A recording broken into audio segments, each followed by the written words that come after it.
ಎಷ್ಟರ ಮಟ್ಟಿಗೆ ಸರಿ ಇದು ಅನ್ನೋ ರೀತಿಯಾಗಿ ಇನ್ನು ಬುಲ್ಡೋಸರ್ ಟ್ವೀಟ್ಗೆ ಡಿಸಿಎಂ ಡಿಕೆಶಿ ಕೂಡ ರಿಯಾಕ್ಷನ್ ಕೊಟ್ಟಿದ್ದಾರೆ. ಬೆಂಗಳೂರಿನಲ್ಲಿ ಡಿಸಿಎಂ ಡಿಕೆ ಶಿವಕುಮಾರ್ ರಿಯಾಕ್ಟ್ ಮಾಡಿರುವಂತದ್ದು ಈ ಕುರಿತಾಗಿ. ಬುಲ್ಡೋಸರ್ ಟ್ವೀಟ್ಗೆ ಡಿಸಿಎಂ ಡಿಕೆಶಿ ರಿಯಾಕ್ಷನ್ ಕೊಟ್ಟಿರುವಂತದ್ದು. ಬೆಂಗಳೂರಿನಲ್ಲಿ ಡಿಸಿಎಂ ಡಿಕೆ ಶಿವಕುಮಾರ್ ಅವರು ಪಿಣರಾಯಿ ವಿಜಯನ್ ಅವರ ಪ್ರಶ್ನೆಗೆ ಉತ್ತರ ಅನ್ನೋ ರೀತಿಯಾಗಿ ರಿಯಾಕ್ಟ್ ಮಾಡಿದ್ದಾರೆ. ಸಾಲಿಡ್ ವೇಸ್ಟ್ ಕಸ ಹಾಕೋಕೆ ಸೀಮಿತ ಆಗಿರುವಂತ ಜಾಗ ಅದು. ಇನ್ನು ಆ ಜಾಗ 10 ವರ್ಷದ ಹಿಂದೆ ಅದು ನೋಟಿಫೈ ಆಗಿತ್ತು ಅಂತ ಸಮರ್ಥಿಸಿಕೊಂಡಿದ್ದಾರೆ. ಇನ್ನು ಆ ಜಾಗದಲ್ಲಿ ರಾತ್ರೋರಾತ್ರಿ ಗುಡಿಸಲು ಹಾಕಿದ್ದಾರೆ. ನಾವೆಲ್ಲ ಚರ್ಚೆ ಮಾಡಿ ಅದನ್ನ ತೆರವು ಮಾಡಿಸಿದೀವಿ ಅಂತ ಸ್ಪಷ್ಟನೆಯನ್ನ ಉಪಮುಖ್ಯಮಂತ್ರಿ ಡಿಕೆಶಿ ಅವರು ಮಾಡಿಕೊಂಡಿರುವಂತದ್ದು. ಬೆಂಗಳೂರಿನಲ್ಲಿ ಡಿಸಿಎಂ ಡಿಕೆ ಶಿವಕುಮಾರ್ ಈ ಬಗ್ಗೆ ಹೇಳಿಕೆಯನ್ನ ಕೊಟ್ಟಿದ್ದಾರೆ. ಸಾಲಿಡ್ ವೇಸ್ಟ್ ಕಸ ಹಾಕೋಕೆ ಅಂತ ಸೀಮಿತ ಆಗಿದ್ದಂತಹ ಜಾಗ ಅದು. ಆ ಜಾಗ 10 ವರ್ಷದ ಹಿಂದೆನೆ ನೋಟಿಫೈ ಆಗಿತ್ತು. ಆ ಜಾಗದಲ್ಲಿ ರಾತ್ರೋರಾತ್ರಿ ಗುಡಿಸಲನ್ನ ಹಾಕಿದ್ದಾರೆ. ನಾವೆಲ್ಲ ಚರ್ಚೆ ಮಾಡಿ ಅದನ್ನ ತೆರವು ಮಾಡಿಸಿದೀವಿ ಅನ್ನೋ ರೀತಿಯಾಗಿ ತಮ್ಮನ್ನ ತಾವು ಸಮರ್ಥಿಸಿಕೊಂಡಿರುವಂತದ್ದು ಡಿಕೆ ಶಿವಕುಮಾರ್ ಅವರು. ನಾನು ಏನು ಇವತ್ತು ಬೆಂಗಳೂರು ನಗರದಲ್ಲಿ ಕೃಷ್ಣಾಪೇರೂರು ಕ್ಷೇತ್ರದಲ್ಲಿ ಅದು ಕ್ವಾರಿ ಪಿಟ್ ಅದು ಸಾಲಿಡ್ ವೇಸ್ಟ್ ಕಸ ಹಾಕಕ್ಕೆ ಸೀಮಿತವಾಗಿದ್ದಂತ ಜಾಗ ಹಿಂದೆನೆ 10 ವರ್ಷದಿಂದ 9 ವರ್ಷದಿಂದನೇ ಅದನ್ನ ನೋಟಿಫೈ ಆಗಿತ್ತು. ಆ ಜಾಗದಲ್ಲಿ ಕಸ ಹಾಕುವಂತ ಜಾಗದಲ್ಲಿ ಹೋಗಿ ರಾತ್ರೋರಾತ್ರಿ ಗುಡಿಸಲುಗಳನ್ನ ಹಾಕಿದ್ದಾರೆ. ಅದನ್ನ ತೆರವಾಗಲಿಕ್ಕೆ ನಾವೆಲ್ಲ ನಮ್ಮ ಸ್ಥಳೀಯ ಮುಖಂಡರ ಶಾಸಕರ ಚರ್ಚೆ ಮಾಡಿ ಅದನ್ನ ಖಾಲಿಗೊಳಿಸಿ ಅದನ್ನ ಸರಿಯಾದ ರೀತಿಯಲ್ಲಿ ಉಪಯೋಗ ಮಾಡಿಕೊಳ್ಳಲಿಕ್ಕೆ ಆದೇಶವನ್ನ ಮಾಡಿದ್ದಾರೆ. ಆ ಕೆಲಸವನ್ನ ನಾವು ಮಾಡ್ತಾ ಇದ್ದೇವೆ. ಯಾರಿಗೂ ಕೂಡ ತೊಂದರೆ ಕೊಡಬೇಕು ಅನ್ನೋದಿಷ್ಟಿಲ್ಲ. ಯಾರು ಹಾರಿದ್ದಾರೆ ಅವರೆಲ್ಲರೂ ಕೂಡ ನಾವು ಬೇರೆ ಕಡೆ ರಿಹಾಬಿಲಿಟೇಷನ್ ಮಾಡುವಂತ ಕೆಲಸವನ್ನ ನಾವು ಮಾಡ್ತೇವೆ. ಯಾಕಂದ್ರೆ ಏಕಾಏಕಿ ನಾವು ಸ್ಲಮ್ಗಳನ್ನ ಸರ್ಕಾರಿ ಜಾಗದಲ್ಲಿ ಒತ್ತುವರಿ ಮಾಡಿಕೊಂಡು ರಾತ್ರೋರಾತ್ರಿ ಗುಡಿಸಲು ಹಾಕಲಿಕ್ಕೆ ನಾವು ಬಿಡಲಿಕ್ಕೆ ಆಗುದಿಲ್ಲ. ಅದು ಇತ್ತೀಚೆಗೆ ಮಾಡಿದಂತ ಒಂದು ಪ್ರವೃತ್ತಿ. ಅದನ್ನ ನಾವು ತೆಗಿದ್ದೇವೆ. ಬೆಂಗಳೂರಿನ ಆದಷ್ಟು ಸ್ವಚ್ಛತೆಯಿಂದ ನಾವು ಕಾಪಾಡಬೇಕು. ಆ ದೃಷ್ಟಿಯಿಂದ ನಮ್ಮ ಅಧಿಕಾರಿಗಳು ರೊಟೀನ್ ಕೆಲಸದಲ್ಲಿ ಮಾಡಿದ್ದಾರೆ.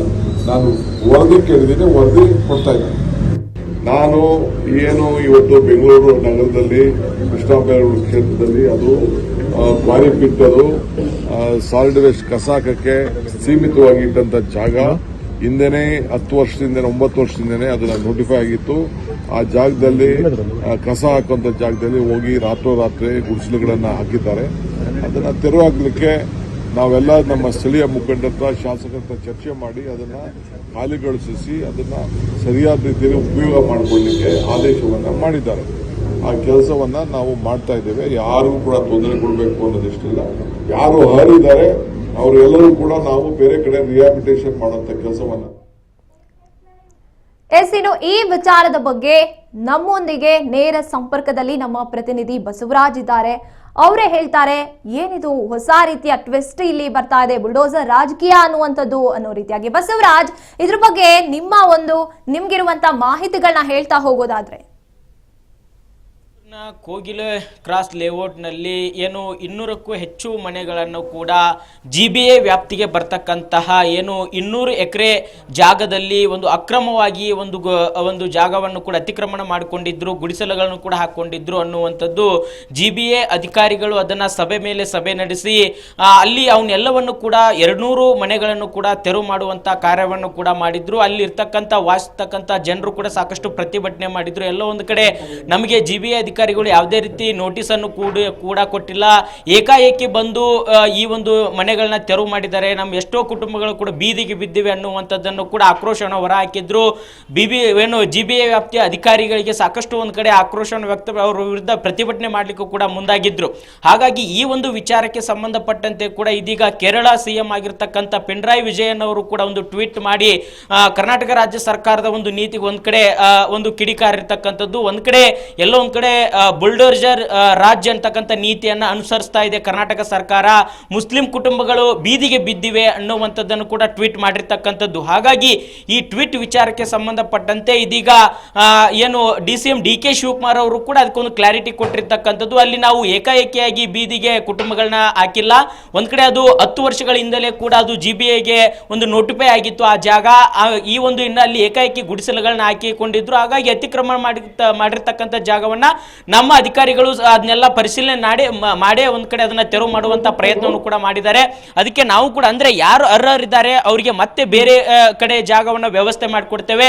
ಆದ್ರೆ ನಾವು ಇದ್ದಕ್ಕಿದ್ದಂತೆ ಸ್ಲಮ್ ಏರಿಯಾಗಳನ್ನ ಒಂದ್ ಕಡೆ ಒತ್ತುವರಿ ಮಾಡ್ಕೊಳ್ಳಿಕ್ಕೆ ಬಿಡೋಕ್ಕಾಗಲ್ಲ. ಅದು GBA ವ್ಯಾಪ್ತಿಗೆ ಬರ್ತಕ್ಕಂತ ಜಾಗ. ಹಾಗಾಗಿ ಅದಕ್ಕೆ ಏನು ಸಾಲಿಡ್ ವೇಸ್ಟ್ ಕಸವನ್ನ ಹಾಕ್ಲಿಕ್ಕೆ ಏನು ಅಲ್ಲಿ ಗುರುತಿಸಲಾಗಿದೆ ಅದನ್ನು ಕೂಡ ನಾವು ಮಾಡ್ಲಿಕ್ಕೆ ಸರ್ಕಾರ ಮುಂದಾಗಿರ್ತಕ್ಕಂಥದ್ದು. ಹಾಗಾಗಿ ಅದನ್ನ ವರದಿ ಕೂಡ ಕೇಳಿರ್ತಕ್ಕಂಥದ್ದು. ಆ ವರದಿಯನ್ನು ಅಧಿಕಾರಿಗಳು ಕೊಟ್ಟ ಬಳಿಕ ಅದಕ್ಕೆ ಸೂಕ್ತ ಕ್ರಮವನ್ನು ಕೈಗೊಳ್ತೇವೆ ಅನ್ನುವಂಥದ್ದನ್ನು ಕೂಡ DK ಶಿವಕುಮಾರ್ ಅವರು ಹೇಳಿರ್ತಕ್ಕಂಥದ್ದು. ಗಾಯತ್ರಿ, ಎಸ್, ಹೌದು. ಹಾಗಿದ್ರೆ ಅಲ್ಲಿರುವಂತ ಜನಕ್ಕೆ ನೋಟಿಫೈ ಆಗಿದ್ರು ಕೂಡ ಅಂದ್ರೆ ಮಾಹಿತಿ ಅವ್ರಿಗೆ ತಲುಪಿರುತ್ತೆ ಅಲ್ವಾ, ನೋಟಿಫೈ ಆಗಿದೆ 10 ವರ್ಷದ ಹಿಂದೆನೆ ಅಂತ ಹೇಳ್ತಾ ಇದ್ದಾರೆ DCM ಅವರು. ಅವ್ರಿಗೆ ಮಾಹಿತಿ ತಲುಪಿಲ್ವಾ ಅನ್ನುವಂತ ಪ್ರಶ್ನೆ ಇಲ್ಲಿ ಮೂಡುತ್ತೆ. ಯಾಕಂದ್ರೆ ಏಕಾಏಕಿಯಾಗಿ ಹೋಗಿ ಮನೆಗಳನ್ನ ನೆಲಸಮ ಮಾಡಿದ್ದಾರೆ ಅನ್ನುವಂತ ಆರೋಪವೇ ಈಗ ಎಲ್ಲಾ ಕಡೆ ಕೇಳಿ ಬರ್ತಾ ಇರುವಂತದ್ದು.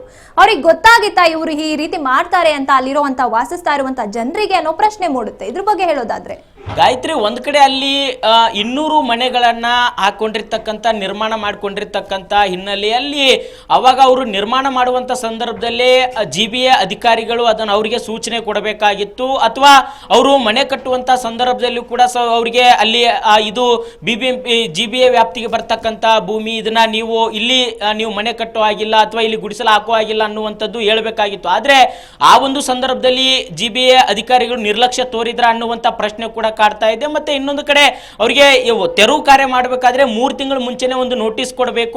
ಒಂದು 3-4 ನೋಟಿಸ್ ಕೊಟ್ಟ ಬಳಿಕ ಅದನ್ನ ತೆರವು ಕಾರ್ಯ ಮಾಡಬೇಕಾದ್ರೆ ಇದುವರೆಗೂ ಕೂಡ ಯಾವುದೇ ರೀತಿ ನೋಟಿಸ್ ಅನ್ನು ಕೂಡ ಕೊಟ್ಟಿಲ್ಲ. ಏಕಾಏಕಿಯಾಗಿ ಬಂದು ಈ ಒಂದು ನಮ್ಮ ಜಾಗವನ್ನ ತೆರವುಗೊಳಿಸಿದ್ದಾರೆ ಅನ್ನುವಂಥದ್ದನ್ನು ಕೂಡ ಅಲ್ಲಿರ್ತಕ್ಕಂಥ ಜನರು ಕೂಡ ಆರೋಪವನ್ನ ಮಾಡ್ತಾ ಇದ್ದಾರೆ. ಹಾಗಾಗಿ ಅವರಿಗೆ ಅಧಿಕಾರಿಗಳು ಒಂದು ನೋಟಿಸ್ ಅನ್ನ ಕೊಟ್ಟಿದ್ರ, ಅವರಿಗೆ ಮಾಹಿತಿ ನೀಡಿದ್ರ ಇಲ್ವಾ ಅಂತಕ್ಕಂಥದ್ದು GBA ಅಧಿಕಾರಿಗಳು ಕೂಡ ಸ್ಪಷ್ಟಪಡಿಸಬೇಕಾಗಿದೆ. ಆದ್ರೆ ಅಧಿಕಾರಿಗಳು ಮಾತ್ರ ಇಲ್ಲ, ನಾವೆಲ್ಲ ಮಾಹಿತಿ ಕೊಟ್ಟಿದ್ವಿ, ನೋಟಿಸ್ ಕೂಡ ಕೊಟ್ಟಿದ್ವಿ ಅನ್ನುವಂತ ಹೇಳ್ತಾರೆ. ಆದ್ರೆ ಅಲ್ಲಿರ್ತಕ್ಕಂಥ ವಾಸ್ತಕ್ಕಂಥ ಜನ ಏನ್ ಹೇಳ್ತಾರೆ, ಯಾವುದೇ ರೀತಿ ಅಧಿಕಾರಿಗಳು ನಮಗೆ ನೋಟಿಸ್ ಅನ್ನು ಕೂಡ ಕೊಟ್ಟಿಲ್ಲ, ಮಾಹಿತಿಯನ್ನು ಕೂಡ ಕೊಟ್ಟಿಲ್ಲ, ಇದ್ದಕ್ಕಿದ್ದಂತೆ ನಮ್ಮ ಕುಟುಂಬಗಳನ್ನ ಬೀದಿಗೆ ತಂದಿದ್ದಾರೆ ಅನ್ನುವಂತ ಆರೋಪವನ್ನು ಮಾಡ್ತಾ ಇದ್ದಾರೆ. ಹಾಗಾಗಿ ಅಲ್ಲಿ ಮೊದಲಿಗೆ ಅವ್ರನ್ನ ವಾಸ ಮಾಡ್ಲಿಕ್ಕೆ ಸ್ಥಳ ಬಿಟ್ಕೊಟ್ಟಿರ್ತಕ್ಕಂಥ ಅಧಿಕಾರಿಗಳಿಗೆ ಎಡವಟ್ಟು ಕೂಡ ಅಂತ ಹೇಳ್ಬೋದು. ಯಾಕಂತಂದ್ರೆ ಅವರಿಗೆ ಮೊದಲೇ ಸೂಚನೆ ಕೊಡಬೇಕಾಗಿತ್ತು. ಅವರಲ್ಲಿ ಗುಡಿಸಲು ಹಾಕುವಂತ ಸಂದರ್ಭದಲ್ಲಿ ಅವರಿಗೆ ಎಚ್ಚರಿಕೆ ಕೊಡಬೇಕಾಗಿತ್ತು. ಆದ್ರೆ ಆ ಕೆಲಸವನ್ನ ಮಾಡದೆ ಈಗ ಏಕಾಏಕಿಯಾಗಿ ತೆರವುಗೊಳಿಸುವಂತ ಪ್ರಯತ್ನವನ್ನು ಮಾಡಿರ್ತಕ್ಕಂಥ ಹಿನ್ನೆಲೆಯಲ್ಲಿ ನಾವು ಈಗ ಎಲ್ಲಿ ಹೋಗ್ಬೇಕು ಇದ್ದಕ್ಕಿದ್ದಂತೆ ಅನ್ನುವಂಥದ್ದನ್ನು ಕೂಡ ಜನರು ಕೂಡ ಸಾಮಾನ್ಯವಾಗಿ ಪ್ರಶ್ನೆ ಕೇಳ್ತಾ ಇದ್ದಾರೆ. ಹಾಗಾಗಿ ಇದು ದೊಡ್ಡ ಮಟ್ಟಿಗೆ ಚರ್ಚೆ ಕೂಡ ಗ್ರಾಸ್ ಆಗಿದೆ. ಪಕ್ಕದ ಕೇರಳ ರಾಜ್ಯದ CM ಅವರು ಕೂಡ ಟ್ವೀಟ್ ಮಾಡುವಂತ ರೀತಿಯಲ್ಲಿ ಕೂಡ ಹೋಗಿರ್ತಕ್ಕಂಥದ್ದು. ಹಾಗಾಗಿ ಇದನ್ನ ಇಲ್ಲಿರ್ತಕ್ಕಂಥ ಅಧಿಕಾರಿಗಳು, ಸರ್ಕಾರವು ಕೂಡ ಇದನ್ನ ಗಮನದಲ್ಲಿಟ್ಟುಕೊಂಡು ಸರಿಯಾಗಿ ಅವರಿಗೆ ತಿಳುವಳಿಕೆ ಮಾಡಿಕೊಡ್ಬೇಕು. ಅಥವಾ ಪರ್ಯಾಯವಾಗಿ ಯಾರು ಅಲ್ಲಿ ಸೂಕ್ತ ಫಲಾನುಭವಿಗಳಿದ್ದಾರೆ ಅಥವಾ ಅವರಿಗೆ ಜಾಗ ಬೇಕು ಅಂತಕ್ಕಂಥದ್ದು ಅದನ್ನ ಸರ್ಕಾರದ ಮಟ್ಟದಲ್ಲಿ ಕಾನೂನು ರೀತಿಯಲ್ಲಿ ಏನಿದೆ ಅದನ್ನೆಲ್ಲ ಸರಿಪಡಿಸಿ ಅವರಿಗೆ ವ್ಯವಸ್ಥೆ ಮಾಡಿಕೊಡುವಂತ ಪ್ರಯತ್ನವನ್ನ ಸರ್ಕಾರ ಮಾಡಬೇಕಾಗಿದೆ. ಗಾಯತ್ರಿ, ಓಕೆ, ಧನ್ಯವಾದ. ನಮ್ಮ ಮುಂದಿಗೆ ಮಾತನಾಡೋದಕ್ಕಾಗಿ, ಮಾಹಿತಿಯನ್ನು ನೀಡಿದಕ್ಕಾಗಿ ಬಸವರಾಜ್.